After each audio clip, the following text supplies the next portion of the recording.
L'année qui s'achève aura été marquée par des événements qui méritent d'y revenir dessus et qui font toujours d'actualité dans les médias.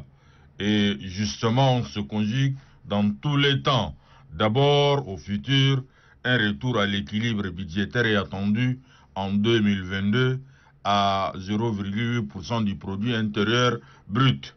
Le gouvernement apportera des solutions afin de permettre la relance dans les secteurs porteurs et en mettant l'accent sur la promotion des investissements, la facilitation des affaires et du commerce intérieur et extérieur par des mesures incitatives.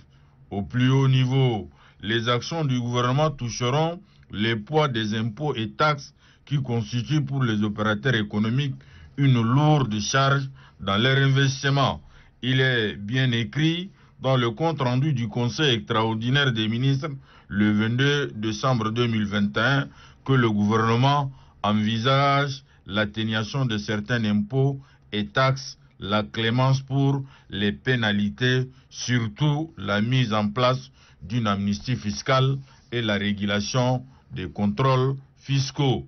Puisqu'il s'agit toujours de parler au futur proche, les bailleurs de fonds, notamment la Banque mondiale et le Fonds monétaire international, ont approuvé le nouveau programme appelé Facilité élargie des crédits en abrégé FEC sur la période 2021-2024. C'est dire que les partenaires vont mobiliser des appuis budgétaires conséquents pour accompagner le Tchad dans son plan du développement.